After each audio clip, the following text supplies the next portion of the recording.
Hello guys, welcome back to my channel. আচ্ছা, আপনাদের মধ্যে কার কার বাড়িতে এখন ফ্রিজে অনেক আপেল পড়ে আছে বলুন? যেহেতু বাজারে আপেলের দাম সস্তা, তাই ফ্রিজে আমার আপেলের ভর্তি।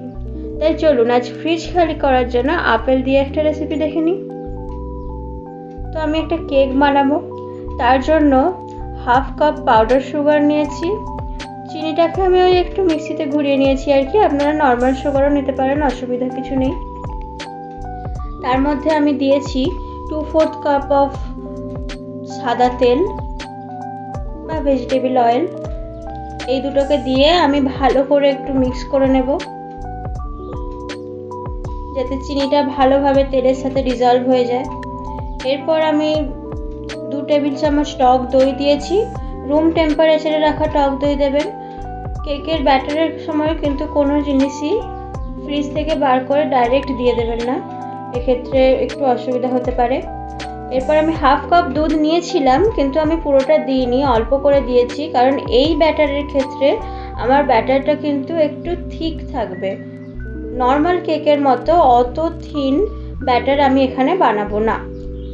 তো ওয়েট ইনগ্রিডিয়েন্টগুলো ভালোভাবে মিশিয়ে নিন। এরপর আমরা ড্রাই ইনগ্রিডিয়েন্টসগুলো একে একে দিয়ে দেব। ময়দা দিয়েছি আমি 1 কাপ। ময়দাটা আগে থেকে আমি ভালোভাবে চেলে নিয়েছিলাম। মনে রাখবেন ময়দাটা চালা কিন্তু খুবই জরুরি, নাহলে কিন্তু কেকের মধ্যে গাঁট থেকে যাবে। এরপর আমি দিয়ে দিয়েছি 1 চামচ বেকিং পাউডার আর 1 চামচ বেকিং সোডা। এরপরে আমার আর কেকের ব্যাটারটাকে ওভার মিক্স করার দরকার পড়বে না। তো এখানে আমার কাছে একটু ফ্রুট এসেন্স ছিল, যেহেতু অ্যাপেল কেক বানাচ্ছি তাই ফ্রুট এসেন্সটা অল্প করে দিয়ে দিয়েছি। আপনারা না চাইলে না দিতে পারেন, অসুবিধা কিছু নেই।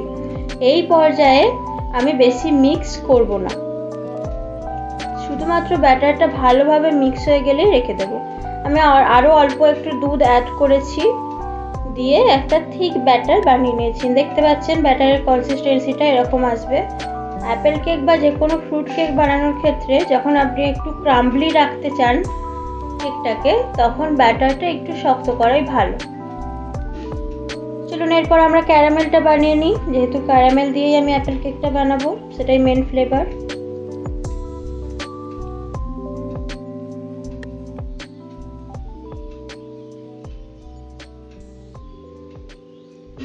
তো ক্যারামেল বানানোর জন্য আমি একটা ননস্টিকের প্যান নিয়েছি। ননস্টিকের প্যান নিলেই ক্যারামেলটা ভালো হবে, না হলে ক্যারামেল হওয়ার পরে আপনার জায়গাটা পরিষ্কার করতে বেশ কষ্ট হবে। তো তাতে আমি 1 কাপ চিনি দিয়ে দিয়েছি। লো ফ্লেমে চিনিটাকে আমি পুরোটা ডিজলভ হতে দেব। এখানে চিনিতে কোনো রকম খুন্তি বা চামচ কিচ্ছু দেওয়ার দরকার নেই, চিনিটাকে নাড়ানোরও দরকার নেই। আস্তে আস্তে চিনিটা যখন পুরোটা মেল্ট হয়ে যাবে, তারপরেই চিনিটা কিন্তু আপনি নাড়াবেন। তো এরপর ক্যারামেল আমাদের রেডি হয়ে গেছে। ক্যারামেলটাকে আর একটু টেস্টি বানানোর জন্য আমি তার মধ্যে 1 চামচ মতো বাটার দিয়ে দিয়েছি, দিয়ে একটু ভালোভাবে মিশিয়ে নিয়েছি। আচ্ছা, আমরা যারা ক্যারামেল বানাই, আমাদের কিন্তু একটা জিনিস খুবই কমন, বা আপনি যদি নতুন বানাতে যান, একটা জিনিস কিন্তু মনে রাখবেন, ক্যারামেল বানানোর পর সেই জায়গাটা পরিষ্কার করতে কিন্তু আপনার অবস্থা খারাপ হয়ে যায়। তো ভয় পাওয়ার কিছু নেই, একটা ট্রিক্স জেনে রাখুন। সেই ক্যারামেলটা নামিয়ে নেওয়ার পর ওই পাত্রে খানিকটা গরম জল দিয়ে দেবেন। গরম জল দিলে দেখবেন এমনি এমনি জায়গাটা অনেকটা পরিষ্কার হয়ে যাবে, আপনাকে আর বেশি কষ্ট করতে হবে না। না হলে কিন্তু ক্যারামেল তোলা খুব চাপের আছে। এবার চলুন আমি একটা আপেলকে সরু সরু করে কেটে নিচ্ছি, হাফ মুন করে কেটে নেব। যেহেতু অ্যাপেল কেক বানাচ্ছি তো অ্যাপেল তো লাগবেই। আমি কিন্তু কেকটা আজকে পুরোটাই কড়াইতে বানাবো, ওভেনে আমি কেক বানাই না। গত 4 বছর ধরে আমি এইভাবেই কেক বানিয়ে আসছি, তাই আমি ভাবলাম আপনাদের সাথে এটা শেয়ার করে নেওয়া যাক। আর আমি এখানে একটা 6 ইঞ্চের কেক প্যান ইউজ করছি।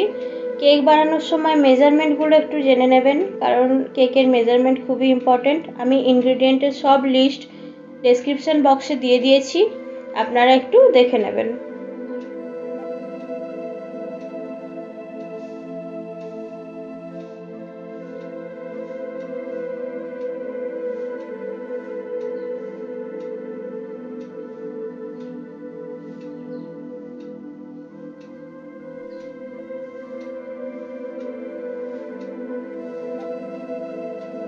এবার আমি কেক প্যানের মধ্যে প্রথমে একটা গোল কাগজ, নর্মাল কাগজ, আমি বাটার পেপার ইউজ করিনি, নর্মাল কাগজকে পেতে দিয়ে তাতে একটু তেল ব্রাশ করে নিয়েছি। তারপর অ্যাপেলগুলো সুন্দর করে সাজিয়ে ক্যারামেলটা দিয়ে দিলাম। ক্যারামেলটা একটু গরম থাকা অবস্থাতেই দেবেন, ক্যারামেল যদি ঠান্ডা হয়ে যায় তাহলে কিন্তু আপনার কপালে দুঃখ আছে সত্যি। ক্যারামেলটাকে ভালোভাবে স্প্রেড করে দিয়ে আমি কেকের ব্যাটারটা এর মধ্যে দিয়ে দিয়েছি। দেখতেই পাচ্ছেন কেকের ব্যাটারটা দিয়ে দিয়েছি। চলুন এবার দেখে নিই আমার কেক সেটিংটা কীরকম হয়। তো প্রথমে আমি একটা কড়াই নিয়েছি, তার মধ্যে একটা প্লেট দিয়েছি যাতে আমার কেক টিনটা কড়াইতে না ঠিকে যায়। আমি কোনো রকম নুন বা বালি ইউজ করি না, কারণ তাতে প্যানটার কিন্তু বেশ ক্ষতি হয়ে যায়, তাই আমি এমনি করি, আর এইভাবে খুব তাড়াতাড়ি হয়েও যায়। আর এই যে ননস্টিকের ঢাকাটায় একটা ফুটো থাকে, সেটাকে আমি একটা কাগজ দিয়ে মুখটা তার বন্ধ করে দিই। আচ্ছা, কেক টিনটা বসানোর আগে আমি এই জায়গাটাকে বেশ ভালো করে গরম করে নিয়েছি 5 মিনিট মতো, যাতে আগে থেকেই কড়াইটা একদম গরম থাকে। কেক টিনটা বসানোর পর আমি একদম লো ফ্লেমে করে দেব, আর এটাকে ছেড়ে দেব। ওই 30 মিনিটের মধ্যেই আমাদের কেক ডান হয়ে যাবে। চলুন 30 মিনিট পর দেখা যাক। দেখুন কেকটা হয়েছে কি না বোঝার জন্য একটা চামচ বা ছুরির পেছন দিকটা আমি কেকের মধ্যে একটু ফুটো করে দেখব। যদি দেখি এটা সমানভাবে বেরিয়েছে, এর মধ্যে কোনো ক্রাম্বেল নেই, তাহলেই আপনি বুঝতে পারবেন যে কেক একদম রেডি হয়ে গেছে। চলুন এবার সার্ভ করা যাক।